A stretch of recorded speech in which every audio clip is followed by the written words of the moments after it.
যোৱানিশা ৰূপহীহাটৰ নাঙলদোৱা গাঁৱৰ দুই ভাতৃয়ে পথ দুৰ্ঘটনাত মৃত্যু হোৱা যুৱকৰ আজি ৰাতি 10:30 বজাত নিজ গৃহৰ সন্মুখত জানাজা নামাজ সম্পন্ন কৰা হ'ব। যোৱানিশা ৰূপহীহাটৰ নগাঁও নলতলীৰ ৰাজ্যিক ঘাইপথত শোকাবহ দুৰ্ঘটনা। থিতাতে নিহত নাঙলদোৱা গাঁৱৰ দুই ভাতৃ। ৰূপহীহাটৰ জ্ঞান বিকাশ বিদ্যালয়ৰ সন্মুখত সংঘটিত শোকাবহ এই দুৰ্ঘটনাটো। থিতাতে নিহত হয় ৰূপহীহাট কাঞ্চনপুৰৰ দুই ভাতৃ শাকিল আহমেদ আৰু মেহদী আলম। পথ দুৰ্ঘটনাত একে ঘৰৰে দুই ভাতৃৰ মৃত্যুৰ খবৰ বিয়পি পৰাৰ পিছতে অঞ্চলজুৰি পৰিছে শোকৰ ছাঁ। যুৱক দুজন শিঙিমাৰী উচ্চতৰ মাধ্যমিকৰ ছাত্ৰ আছিল। স্কুলৰ শিক্ষক আৰু ছাত্ৰ ছাত্ৰীসকলে আহি খবৰ লয়। লগতে ৰূপহীহাটৰ প্ৰাক্তন বিধায়ক আব্দুল আজিজ, যুৱ নেতা জাকাৰিয়া হক চৌধুৰী, অৱসৰপ্ৰাপ্ত শিক্ষক মতিন চাহাব, সমাজকৰ্মী মফিজৰ লগতে সমাজৰ বহুতো গণ্যমান্য ব্যক্তিসকলে শোক সমবেদনা জ্ঞাপন কৰে।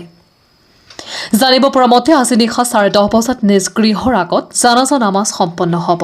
আপোনাৰ দুজন যুৱক আকস্মিক দুৰ্ঘটনাত নিহত হৈছে আৰু এই দুয়োজন বোলে আপোনালোকৰ স্কুলৰ ছাত্ৰ আছিল। আপোনালোকে দেখিলো যে খা খবৰ লৈ আহিছে, কি ক'ব?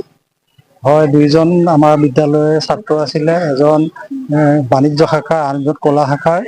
এই খবৰটোৱে আমাক বৰ মৰ্মাহত কৰিছে।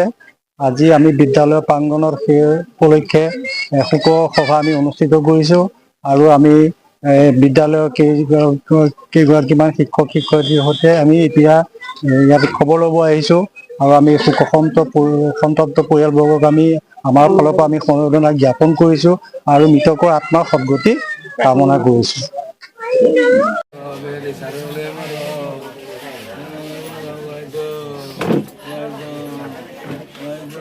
আজি যিটো দুৰ্ঘটনা হ'ল, আমাৰ স্কুলৰ দুজন ল'ৰা ঢুকাইছে।